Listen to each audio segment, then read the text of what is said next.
currently serving as a professor at Ayurveda Mahavidyalaya Hospital, Hubballi, in the department of Samhita Siddhanta. Savita Ma'am's academic journey is remarkable. She holds an MD in Siddhanta and a PhD in Samhita Siddhanta from RGHS, Bengaluru. She has further enriched her expertise with diplomas in manuscriptology and hospital management, showcasing her diverse academic pursuits. Her contributions to the field are multifaceted, ranging from significant research projects like the quality analysis of water during Agastya Nakshatra to the publication of her book Shri Vaidya Priya Nigandu. Savita Ma'am is a prolific author with numerous articles published in national and international journals and has served as a reviewer for esteemed journals such as the Indian Journal of Health Sciences. Beyond her scholarly achievements, Savita Ma'am also actively contributed to shaping the future of Ayurveda by developing syllabus for NCISM and mentoring countless students. She has also organized impactful workshops and webinars such as the state-level manuscriptology program and the international webinar called Samvardhini. Today, we are fortunate to have her to share her profound knowledge and insights. So, ladies and gentlemen, please join me in welcoming the distinguished Dr. Savita M. Sachin Ma'am.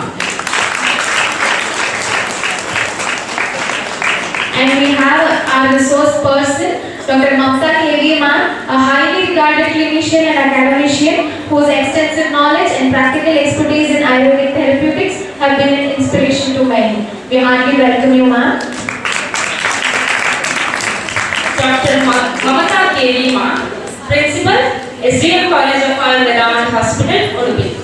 Ma'am is a well-known obstetrician and gynecologist with 30 years of expertise.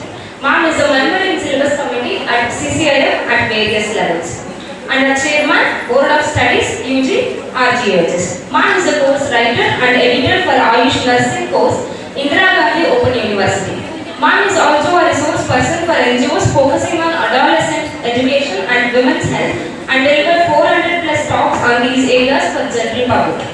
Ma'am is a recipient of gold medal in BAMS Young Scientist Award in Kaumara International Seminar and Swasti Mitra Award by Ayurveda Vaidya Sangha and Mango.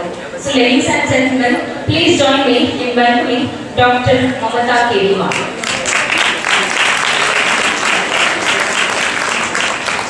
Respected Bishop Varyas, the stage is yours.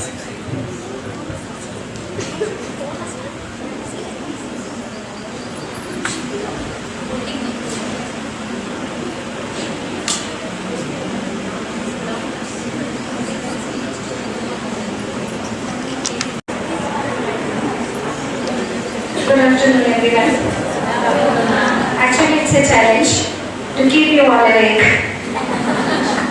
And at the same time, it's your responsibility to keep me awake. If you sleep, no problem. If I sleep, there is a real problem. Right. The topic is Asradhara.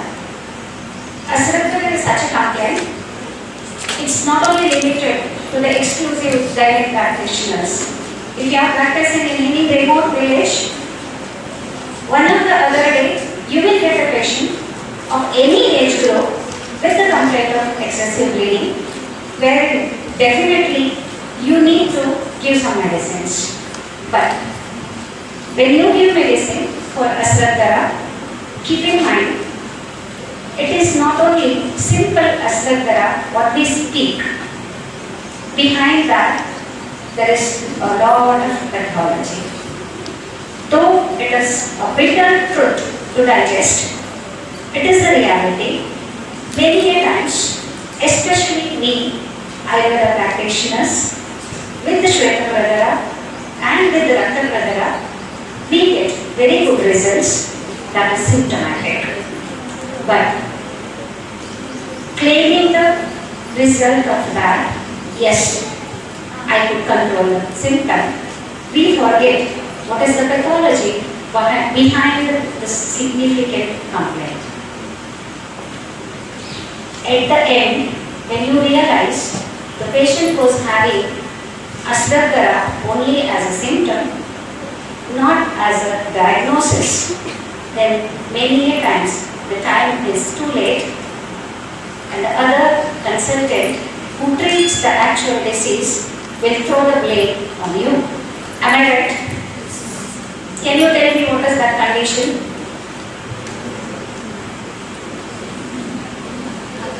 The delay in treatment will influence the outcome or the prognosis. Might be it is Shweta-Grudara or might be it is Rakta-Grudara. What is that condition? Malignancy. Malignancy. You treat the condition, there is false swelling discharge per vagina, there is very bad bleeding. You say it is Tridoshita-Grudara. Yes, Chandana Kvatena, Radhadharu, Shriya Kvatena. I treated it. Symptomatically patient got the relief. But is it the actual treatment? Does the symptomatic relief is what matters? Definitely not. She will be relieved for a day, a month, a week or so. But at the end, when she reaches other doctor with some other complaint, with more complications, she will diagnose it as third stage malignancy, UTI. In referring the patient or patient when went to the other consultant, it is too late to treat the condition because first degree, second degree malignancies would have been treated easier than the third degree or fourth degree malignancy. Right? That is why I said Ashwagandha is very apyanamana to listen and it is a very easy condition to treat in the clinical practice. Just give you Kushanada Churna or Chandraprabha or Musalika Dirati Kashaya or whatever it is. You hear so many preparations in these lectures and without doing the parvaginal examination, do not understanding what is the actual pathology underlying this. Because many of the gynecological conditions, the only presentation what it has is either Shweta-Grudara or Rakta-Grudara. Next. Right? Only when you do the parvaginal examination, when you do the differential diagnosis properly, then only you can come to a conclusion. So my dear friends, it's not that simple as you listen, either Shweta-Grudara or Rakta-Grudara. It has behind that a lot of diagnosis and differential diagnosis and the workups. That is what in PG we teach for 3 years. Do you have any other symptoms? Either Shweta-Grudara or Rakta-Grudara or next is amenorrhea. These 3 complaints. These 3 are nothing else. The other paper is obstetrics. Right? But treating these 3 conditions to learn, it takes 3 years. Next slide, please. Next. Next.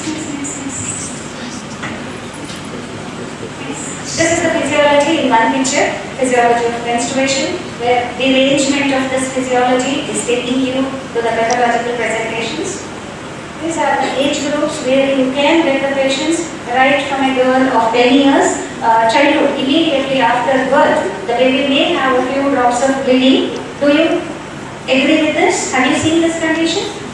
A just born female baby can have a few drops of bleeding per vagina, which makes some tribal people to kill the baby. They consider this to be a bad omen to their tribe, so they kill such babies where there will be vaginal bleeding immediately after birth. But actually it is a withdrawal bleeding. The estrogen which is circulating in the vaginal body enters into the female body also, and the changes in the endometrium, a primitive endometrium may give rise to, not all, I have not seen many babies, rarely 1 or 2 babies we have seen the newborn babies bleeding. So right from this age, newborn, then in the adolescent age, due to some curiosity regarding the sexual parts or the genital organs, or maybe some third-party interventions with the manipulations with the genital organs, the childhood bleeding can take place. Other than that, it is the adolescent age, the age of menarche, now it is almost at 10-11 years. So with that, at that age only, gynecology area of gynecology, field of gynecology starts with. So adolescent age, in the reproductive age, there can be different causes. In the perimenopausal age, the causes of hysterectomy are different, and in the menopausal age, the causes of bleeding are entirely different. Next. Coming to the abnormal uterine bleeding terminologies, we have menorrhagia, where the regular bleeding for the prolonged duration and excessive in the quantity, that is one. And metrorrhagia, it is irregular, prolonged and normal flow. Menometrorrhagia, it is irregular, prolonged and excessive bleeding. And category of regular, normal and excessive. Next. So coming to conditions presenting with excessive bleeding in the field of Ayurveda. So we have several conditions, several diagnoses, or I can say several descriptions where we get excessive bleeding as a complaint or a presenting feature in many of the Ayurvedic diagnoses. So one such diagnosis is Asradhara, next is Raktayoni, next is previous. Raktayoni, next is Asraja or Apraja, Yoni Vyapat, both are Yoni Vyapat. Asradhara is a Artha Vyapat. Then Pittavrata Apana Lakshana, there also we get bleeding. Lohita Kshara in Yoni Vyapat. Rakta Pitta or Rakta Dushti condition. Then Apunapudandi, Artha Dushti. In these conditions, we get the excessive bleeding as a presenting feature in these conditions. Next. So Raktayoni, Raktayoniakhya, Asrat. Raktayoniakhya Asrat Atisrude. This is the only presenting feature in Raktayoni which is said by Asangatara.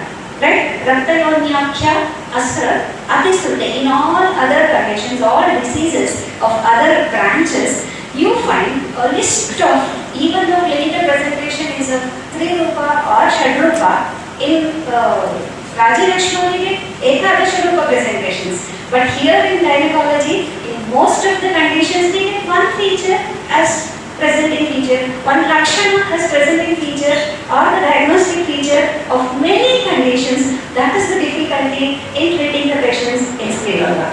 So next is Asraja or Apraja Yoni Vyapat. In Asraja, Apraja, Rakta Pitta Karet Narya, Raktam Pittena Dushitam, Ati Pravarandade Yonya, Labde Rade Adisa Asraja. I will explain these things in detail. Pittavrata Apana, Haritra Mupravarjasam, Tapascha Rudamentary Yogo, Innam Pittavrata Apane, Rajasascha Ativartanam.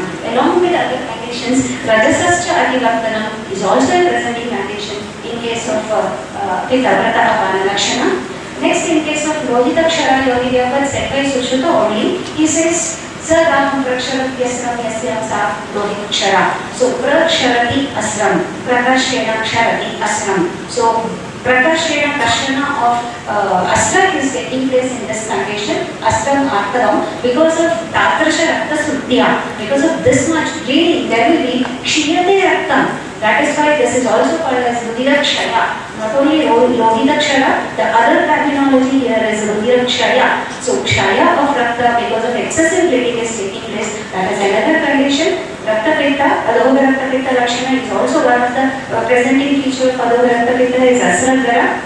Next.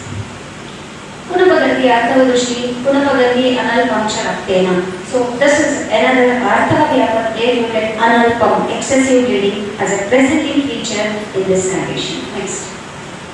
Apart from this, these are the presenting features. Apart from this, while describing, they said this is a complication of one particular condition. As an upadrava of other disease, we get Asradhara as a presenting feature. So in Upadrava Lakshanas, Rakta Dushti. So in Rakta Dushti, we get the Upadrava as Pradara. Similarly, in Mandhya, as explained by Adita, he says, Kshiravaha Nadi are Paripurita with Vata. As a result of this, there will be excessive bleeding. Another feature.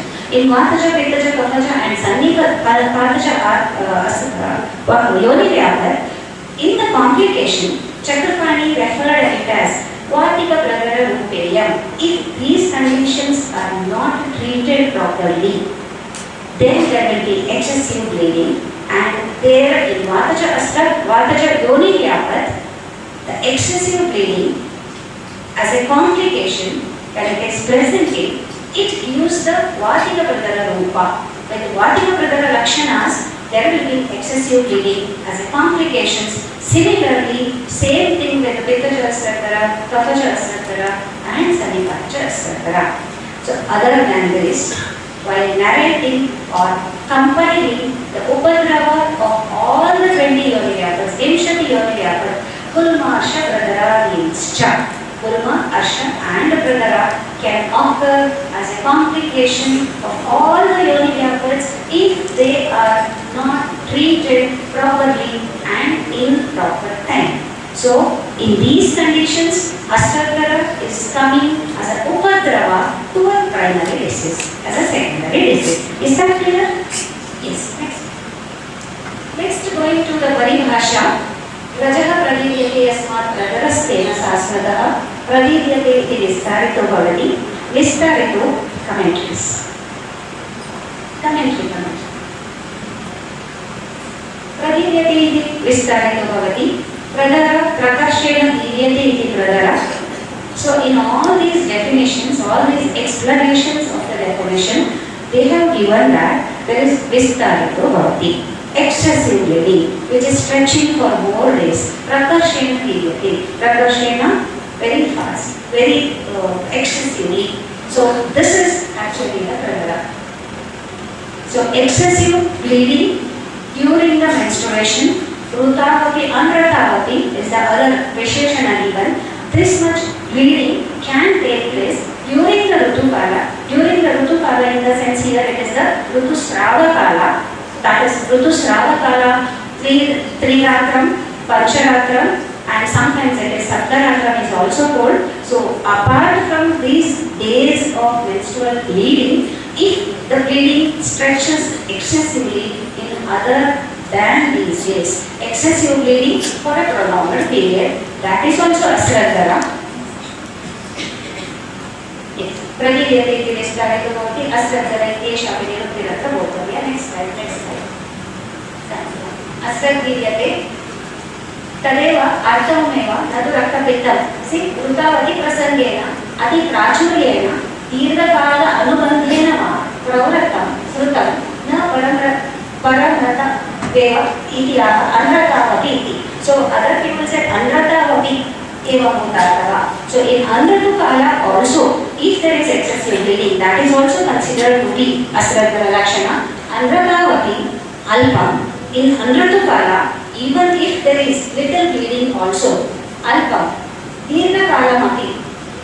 So excessive bleeding or adirghakalamati, if it is of short duration also. In Rutukala it is one section. In Anrutukala, that is metrovagia they are talking about. Anrutukala, non-menstruation days, if there is not excessive, slight bleeding also, for a short while also, if it is bleeding, pravrattam asargaram vijaniyat. So here with this explanation, he is including all varieties of abnormal bleeding. Right? Why I am explaining this to emphasis, with an emphasis is, there is a lot of discussion about asargara is equal to what?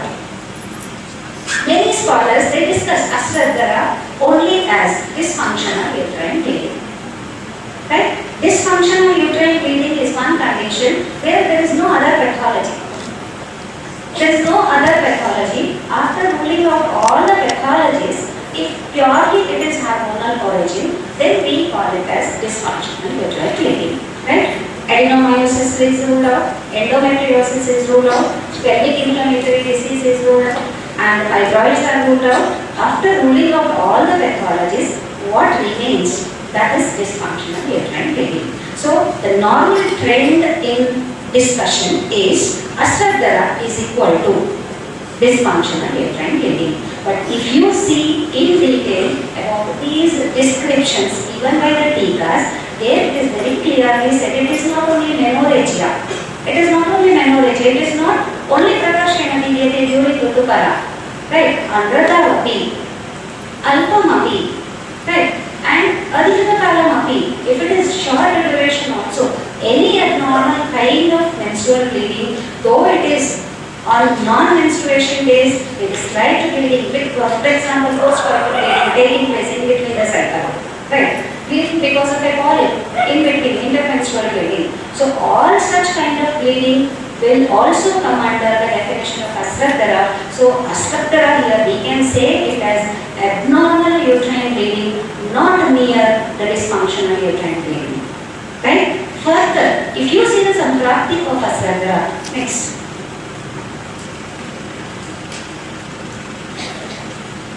So all commentaries have been included. That is why it is like this. Raktayoni, all definitions, whatever we have discussed and so forth. Pitta Vratapana in detail from all the samhitas that is given. Next. Samprapti of Asratara. Or you can go back to slide also. There also slide. Hit it.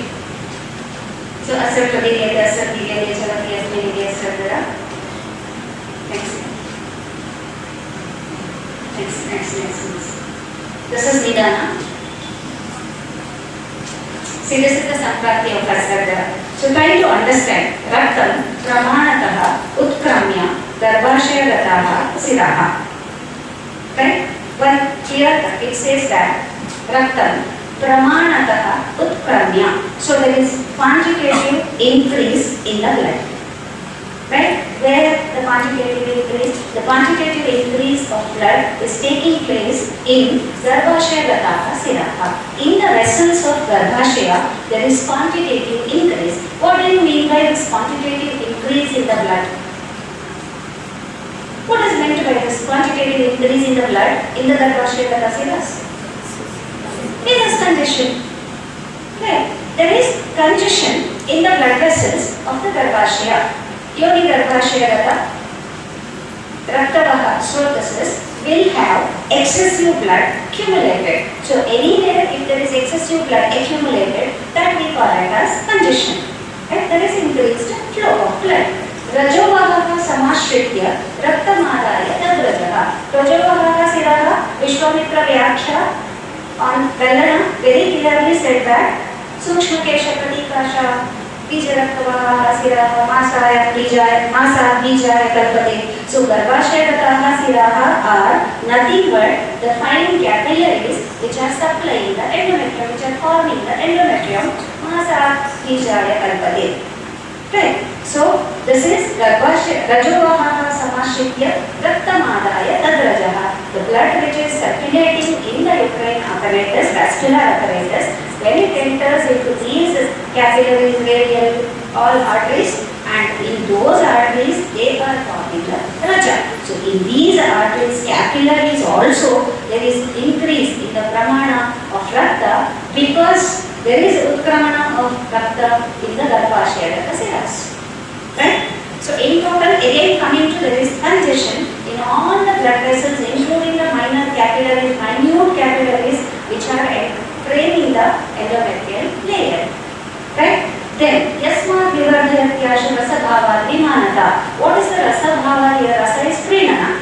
Right? Asrat or Artava is the Upadhatu of Rasadhatu. So, Rasa Prenana, similarly here, Prenana of endometrium, normal formation of endometrium, and this has to do the Prenana of the Garbha.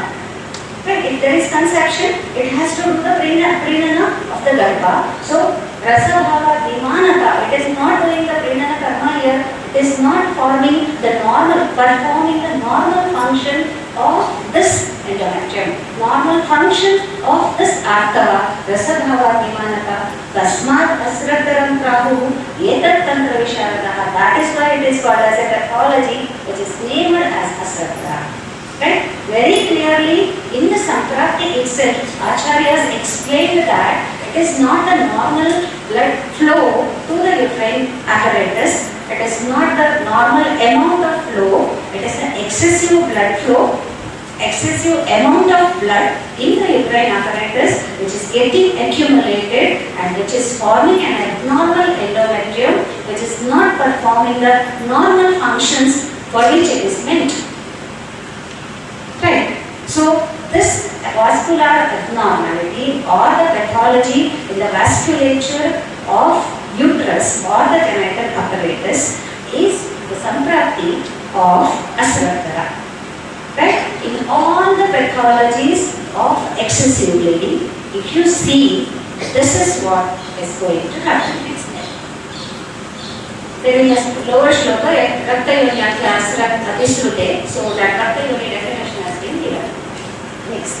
So Samanya Lakshana of Asratara here, previous slide.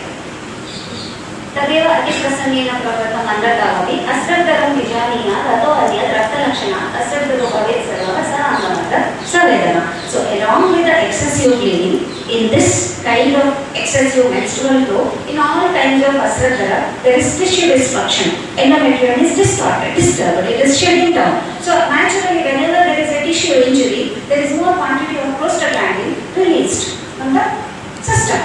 Right? Whenever there is excessive prostaglandin is responsible for pain. So there will be some of the mothers are there, obviously it should be there. Right? And if we understand it in modern aspect, it is like that. And in the Samprapti, if we say it is Vata Pradhana Tridoshas. Right? So Vata will cause Angamarga and Vedana, that is the Ayurvedic explanation. Next. So we will, this will come later. We will, next.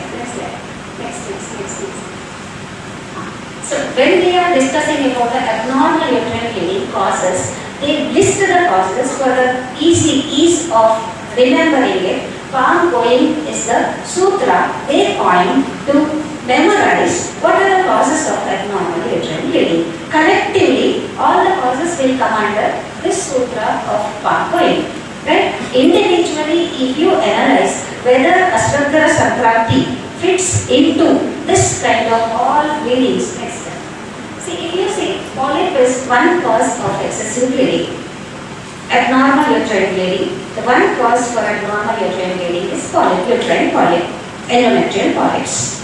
Right? Or you can say the cervical polyp also. Right? So in all the polyps, increased bleeding is due to increase in the endometrial surface area. In the endometrial surface area, there is increased flow. They are pedunculated, simple or polypoidal fibroids diagnosed with ESD or saline infusion, sonography or hysteroscopic imaging. Menorrhagia are most common in this due to stromal congestion.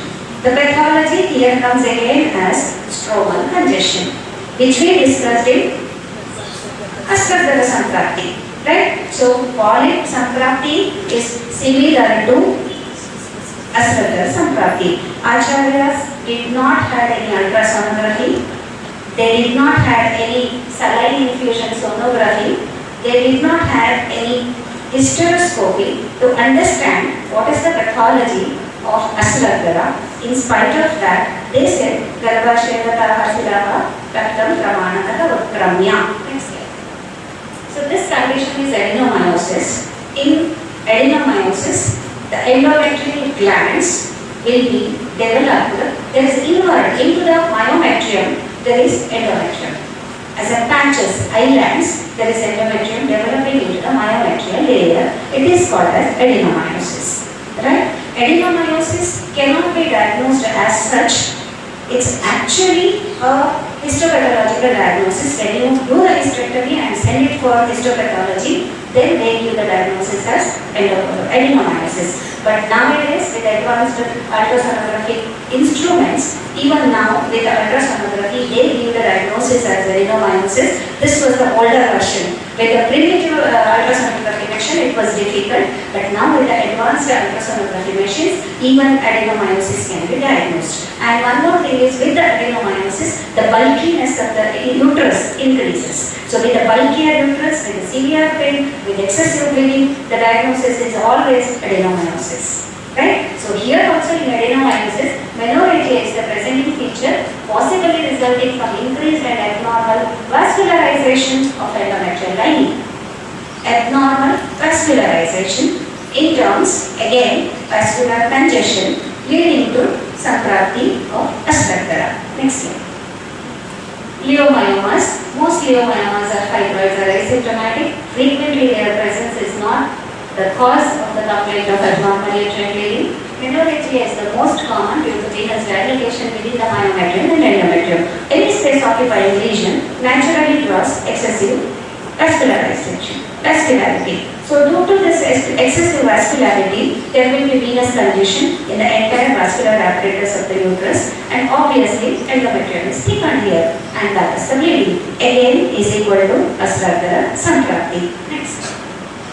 Malignancy and pre-malignant condition. It's well known that there will be abnormal vascularization in all types of malignancies. Wherever it is, the only thing is there is neovascularization. So much vascularity will be there in all the malignant lesions. That is why it bleeds on touch. Is the characteristic feature of malignancies of uterus. So here also there is venous congestion in the uterine apparatus, excessive bleeding, neovascularization, congestion and Aswagandha. Next. This is because of the coagulative disorders, whatever we studied in Rakta Pitta, coagulative Rakta Drushti. Rakta Drushti is a cause for Aswagandha. Rakta Drushti, they said Pradara is a complication, as a Lakshana, as a complication. Both ways, Rakta Pitta as a Adova Rakta Pitta Lakshana, Rakta Drushti as a complication, we get Aswagandha as a Lakshana, and here also one of the Aswagandha abnormal uterine bleeding cause is coagulative problems. Next is anovulatory cycles or ovulation disturbances. So if there is no ovulation, there is excessive or prolonged phase of proliferation. Prolonged proliferative phase means the endometrium goes on increasing its thickness. There will not be any secretory changes brought about by the progesterone, which I have seen in the first slide. There is no progesterone to bring the secretory changes, so the thickness of the endometrium goes on increasing. At one particular point, the endometrium cannot be supplied or cannot be sustained with the basal vascularity, basal line of vasculature, so it starts shedding. Right? So in the menstruating age group, it may be presenting as anovulatory excessive bleeding, or in the perimenopausal, it may be presenting as 3 months amenorrhea followed by one excessive bleeding, like conditions. Right? So, all in anovulatory cycles, there will be a prolonged amenorrhea followed by excessive bleeding, or in the young age group, it will be regular cycles but with excessive bleeding. Right? Regular intervals but with excessive bleeding. Next slide please. Then in endometrial causes, localized causes of endometrium, local abnormalities, inflammatory response or aberrations in endometrial vasculogenesis, it may be because of the different endometrial pathologies. Right? There is hyperplasia of the glandular layer, there may be hyperplasia of the stromal layer, or there may be focal hyperplasias here and there, or there may be endometritis, inflammatory changes in the endometrium, all leading to abnormal vascularity. Next. So these are different pathologies which we can see most often when the patient comes to you with the reports, because we are the referral doctors. From modern, when they fail treating all kinds of uterine bleeding, abnormal uterine bleeding, they say now you have to go for hysterectomy. When they say the name of hysterectomy, patient will be very skeptical to undergo surgery. Then they think of Ayurvedic physicians or the gynecologists. They come searching. So with them there will be a lot of reports. Some will say cystic glandular hyperplasia. Some reports may say that senile endometritis. Some may say that abortive secretion, some may say that complex hyperplasia of endometrium, some may say that simple hyperplasia of endometrium, adenomatous hyperplasia with or without eclampsia. So remember, wherever there is simple hyperplasia, the possibilities of malignancy is less. The chances of going into malignancy is also less. Wherever there is complex hyperplasia of endometrium, still you can treat, but you have to keep the patient under strict vigilance. Maybe every year, if the patient is coming with the complaints, you cannot ignore her. You need to do the endometrial biopsy. After doing endometrial biopsy, only you can take it for granted as Aswagandha, simple Aswagandha. It is not Tridoshita Aswagandha, or with simple your assumption as Tridoshita Aswagandha and giving simple Aswagandha treatment. Definitely, patient will end up with malignancy and finally she will curse you. Right? So, whenever you get such kinds of endometrial biopsy reports, be very understanding. If you don't know, just read what this particular endometrial biopsy suggests, where we can take it for granted that this is a benign condition, where it needs to be further evaluated for malignancy or for condition like malignant potential. So wherever there is malignant potential, please be extra vigilant to see the endometrial changes which are happening maybe every 6 months or 1 year. That too, in the family of that patient, if there is any malignancy tendency, you have to be more cautious. Right? So we are not against hysterectomy. Usually our assumption as being Ayurveda doctors, people think that we are against hysterectomy. Definitely we are not against hysterectomy. We are against unnecessary hysterectomies. Right? Most of the cases, wherever there is excessive bleeding, endometrial hyperplasia is one cause of excessive bleeding. Endometrial hyperplasia, according to our understanding, what is it? Increase in thickness is because of kapha. Right, mostly it is because of kapha. Give one vamana, endometrial hyperplasia usually decreases. If the patient is still continuing kapha-kara nidanas, or if the patient is basically of kapha prakriti, ardent kapha prakriti, with kapha-kara nidanas, staying in Anupadesha, then there will be more problems with endometrial hyperplasia. Right? So otherwise, endometrial hyperplasia is a very well reversible condition where hysterectomy is not required. Right? So we have to differentially understand the cases of Asarajara without which the practice sometimes may go wrong. Right? Next. So this is the androgyny. Anybody can commit these mistakes. Many times modern doctors will give withdrawal bleeding.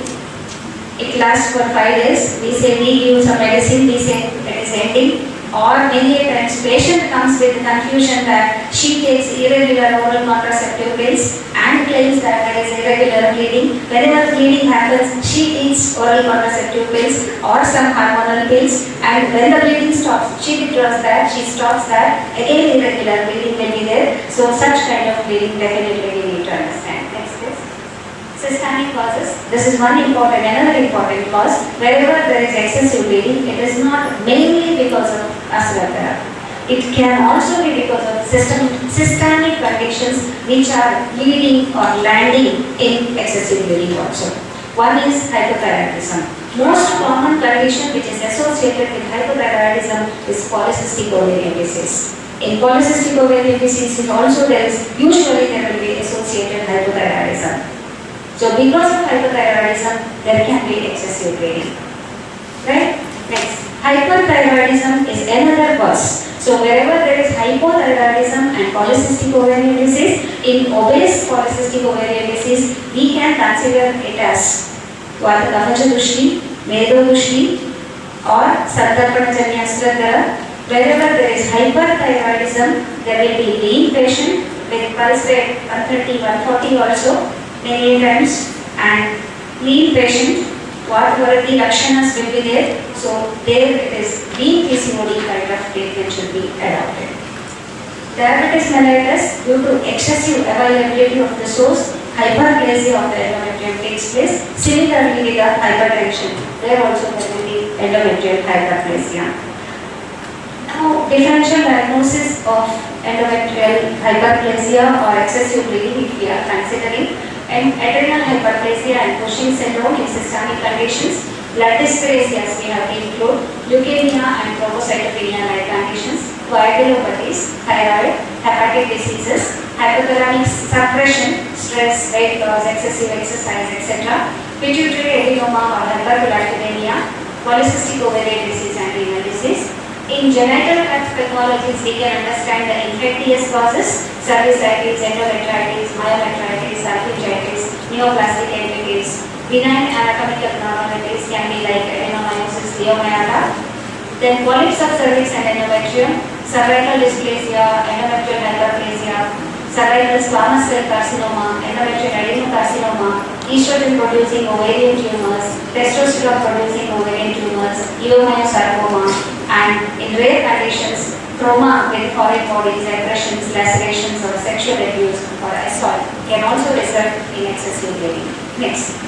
So in the diagnostic approach, if hyperthyroidism is there can be weight loss, sweating and palpitations. Hypothyroidism is associated with weight gain, cold intolerance or constipation. If the pelvic pain is associated with excessive bleeding, there can be miscarriage in reproductive age group, there can be ectopic pregnancy, pelvic inflammatory disease, trauma, sexual abuse or assault. If there is postcoital bleeding, cervical dysplasias or endocervical polyps should be understood. In liver disease, jaundice or history of hepatitis can be there. Vaginopathy with the bruises, she bleeds excessively. Polycystic ovarian disease, the triad, hirsutism, acne, acanthosis can be understood. Pituitary adenoma or hypothalamic suppressions can give rise to galactoria, headache, visual field disturbances. Pregnancy associated bleedings will be associated with nausea, etc. Next. So these are some of the investigations for your convenience shortlisted. Next slide. Next slide. Next slide. We'll go to Ayurveda.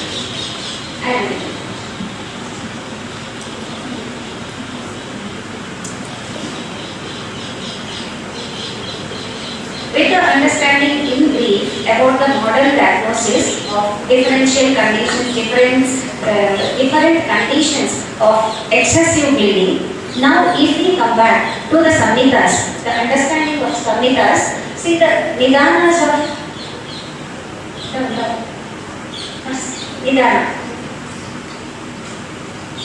Nidana of Hasratara.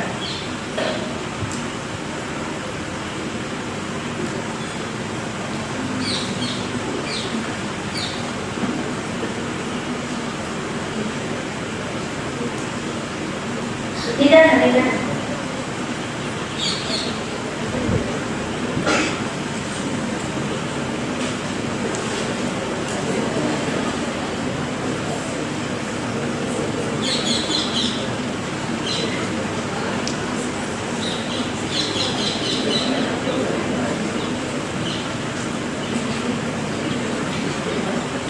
Nidana.